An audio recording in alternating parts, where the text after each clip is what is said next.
예, 여러분 안녕하십니까? 샘킴 프린칭 미션입니다. 두 주 만에 제가 동영상 만드는 것 같아요. 그동안 그 장유 김해 장유에 있는 교회가 박상건 목사님이라고 제가 잘 아는 훌륭한 분인데 이제 그분이 이제 그 민수기를 쓰라고 책 출판 비용을 감당하겠다고 하셔가지고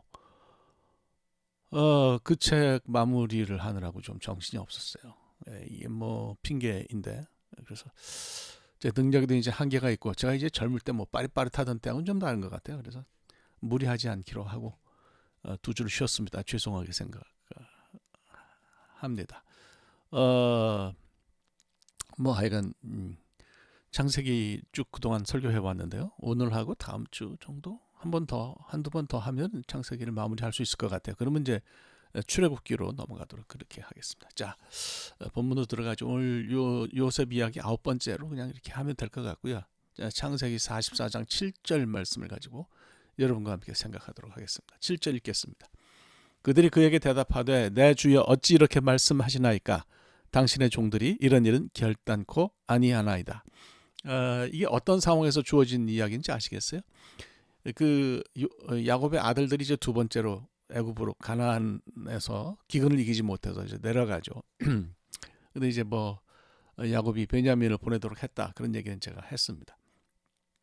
이제 다시 이제 야곱의 아들들이 곡식을 사가지고 가나안으로 돌아가려고 하니까 이제 요셉 입장에서는 그게 얼마나 아쉽겠어요. 굉장히 아쉬웠을 거라고 생각합니다.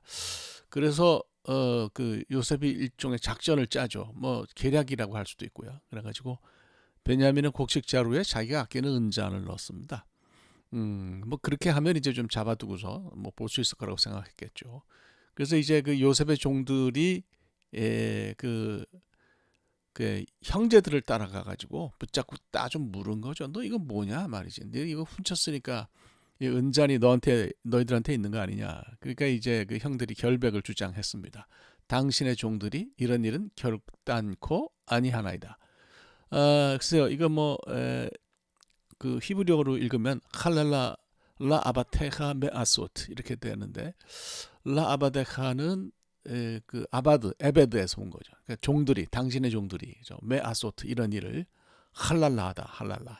이게 할랄라가 이제 어떻게 해석하느냐 이게 굉장히 중요하죠. 영어로는 글쎄요 뭐 영어 성경은 이걸 far be it, far be it. 그러니까 그런 거 안 한다 뭐 이런 정도로 해석을 해요. 근데 이제 제가 좋아하는 그 오경 어, 그 주석가 중에 빅터 해밀턴이라는 분이 있어요. 이분이 그 할랄이 단순히 그런 뜻으로 읽어서는 안 된다. 더 깊은 뜻이 있다 이렇게 얘기를 하죠.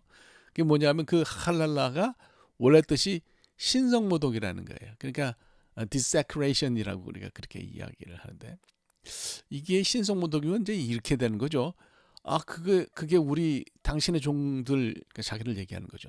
당신의 종들에게는 신성모독과 같은 말입니다. 이렇게 되는 거예요. 와, 이게 뭐 그의 번역을 그의 이해를 받아들인다면 해밀턴의 이해를 받아들인다면 야, 이건 정말 대단한 일이 아닐까 그렇게 생각합니다. 형제들이 자기 자신이 결백하다는데 하나님까지 끌어들여요. 왜 맹세라는 것이 이제 보통 하나님의 이름을 걸고 하는 거니까 뭐 그렇긴 하지만 이거는 상당히 대단한 거죠. 그래서 뭐 이건 뭐 이걸 맹세로 보는 건 뭐 이상하지 않아요. 예, 이상하지 않아요. 이거 할랄하고 그러니까 할랄이 나오고 라아바데하 라메드가 붙고 그다음에 메아소트 그러니까 이게 from 뭐 이런 뜻인데 그게 붙은 문장 형식은 어떤 맹세를 나타내는 전형적인 모습이에요. 머리가 아프시다고요? 그러니까 이거는 그냥 뭐 히브리어를 좀 아시는 분들은 그냥 그렇게 알아들으시고요. 여기 혹시 그 평신도 여러분들이 이 말씀을 들으신다 그러면 그냥 그런가 보다 그러고 넘어가셔도 됩니다. 그러니까 이제 그냥 제가 이런 얘기를 하려고 그러는 거예요. 요셉의 형제들이 맹세 형식을 빌려 가지고 우리는 무지하다, 우리는 잘못이 없다 이렇게 말한 거죠. 대단한 그런 표현이라고 할 수 있습니다. 이거 어때요? 여러분들 생각할 때는 이거 결백합니까? 예, 그 사건 자체만 놓고 보면 그렇다고 볼 수 있어요. 왜냐하면 그 사람들이 결코 요셉의 은잔을 훔쳐가지고 베냐민 자루에 그걸 집어넣지를 않았기 때문입니다. 그러면 우리가 이 본문에서 말하는 형들의 맹세를 어떻게 받아들여야 되겠어요? 그냥 그들에게 잘못이 없다. 그러니까 이건 뭐 형제들이 억울하다 이렇게 말하고 넘어가면 되겠습니까? 그러니까 예전에 야곱을 속인다든지 요셉을 그 미디안 상인들에게 팔아먹었다든지 이런 일은 몰라도 이번 일에 있어서만큼은 요셉이 꾸민 일 때문이라고 판단해야 하는 것이 맞습니까? 근데 이제 그렇게 생각하려니까 조금 마음이 좀 찝찝하죠. 개운치가 않죠. The thought of thinking, the thought of this way of thinking feels awkward한 거예요. 야, 갑자기 영어로 쓰고 그래서 죄송한데 그 표현 제가 배웠거든요. 요즘 the thought of something feels awkward. 그럼 생각만 하는 것만으로도 불편하다 뭐 이런 뜻인데 그렇게 생각하면 정말 awkward하죠. 아주 불편합니다. 이번 일이 모두 요셉의 그 꾸민 일 때문이고 작전 때문이라고 하는 생각에 동의하기가 쉽지 않습니다. 여러분 사실 창세기에 나오는 여러 가지 일들이 다 연속성이 있어요. 다 연관성이 있는 거거든요. 이 사건이 그냥 뚝 떨어진 독립된 마치 무슨 갈라파고스 섬 같은 그런 사건일 수가 없습니다. 그렇게 고립되어 있지 않아요. 그러니까 창세기 44장 5절 보면 너희가 이같이 하니 악하다.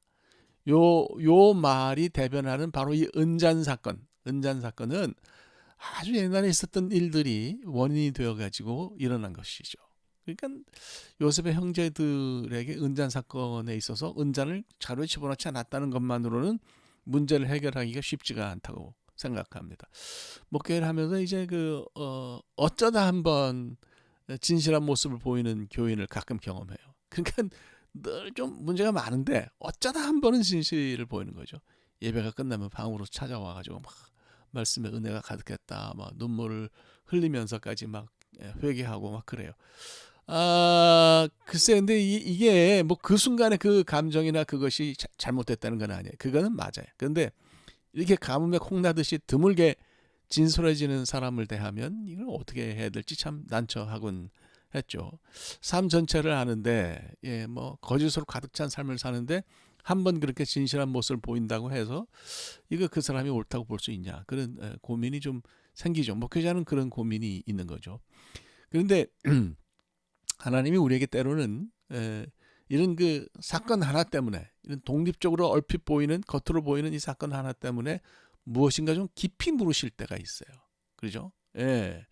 그러니까 그게 뭐냐면 우리의 인생이 연결되어 있기 때문에 확실히 해결하지 못한 부분에 있어서 하나님이 지금 사건을 통해서 이전의 모습을 돌이켜보게 하실 수 있기 때문에 그렇습니다.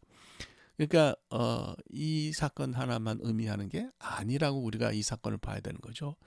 요셉의 형제들은 베냐민 자루에서 발견된 은잔 하나만 가지고 아까 우리가 안 넣었다 이렇게 주장할 것이 아니라 상당히 이상한 사건들이 좀 계속 생기잖아요. 이 곡식 사러 가는 거하고 가는 와중에서 말이죠. 그럼 왜 이런 일이 생길까 이걸 생각을 했어야 되는데 그렇게 하지를 못했던 것 같습니다. 이번 일 자체는 그들에게 잘못이 없지만 이 일이 어디서 비롯되었는지 한 번은 생각했어야 하는 것이 아니냐 그런 생각이 듭니다. 지금 한 가지가 옳다고 해서 이전에 해결하지 않고 의도적으로 고개를 돌렸던 내 모습이 내 다른 모습까지 하나님이 잊어주시는 건 아니다. 그러니까 적절하게 하나님 앞에서 회개하고 뉘우치지 않으면 이 일은 다른 질문을 통해서 우리 인생에 또 찾아온다 그런 얘기입니다. 그러니까 뭐 신성모도가 아니라 더한 걸 부르짖어도 별 소용이 없는 거죠. 그래서 저는 뭐 그런 생각이 본문을 보면서 듭니다. 형제들이 참 민망했겠다. 이런 사건의 전반을 다 생각하면 민망했겠지만 깨닫지 못하잖아요. 그러니까 하나님이 어떻게 보면 은잔 사건을 통해서 형제들이 깨달을 수 있는 기회를 제공하신 거다. 이거 자체는 참 복되다 이런 생각이 들어요. 그러니까 때로 잘못 살아도 끊임없이 우리를 바른 길로 하나님이 인도하시는구나. 나로 하여금 깨닫게 하시는구나. 내가 이걸 깨닫지 못하고 넘어가면 다른 사건을 통해서 이전 일을 생각하게 하심으로써 온전한 회개를 하나님 앞에 할 수 있도록 그런 잘못을 뉘우칠 수 있도록 그렇게 하시는구나 하는 생각이 듭니다. 물론 뭐 이게 어떤 분들은 뭐 이거를 야, 형들이 고소하다, 꽃이다 이렇게 생각할 수 있겠지만 저는 이 은잔 사건이 심판과 단죄 사건이 아니라고 생각합니다. 오히려 이건 복된 사건이고 하나님이 형제들을 바른 길로 이끄시기 위해서 만드신 사건이라고 그렇게 생각합니다. 그러니까 이제 다시 말하면 하나님이 그들의 삶을 교정하기를 원하신 거죠. 뭐 하나님까지 끌어들이면서 맹세했으니까 형들이 대단하게 말했지만 하나님은 이렇게 참 정말 뻔뻔한 사람들이죠. 어떻게 보면 이런 뻔뻔한 사람들도 고치시고 끌어안으시는 것을 볼 수가 있습니다.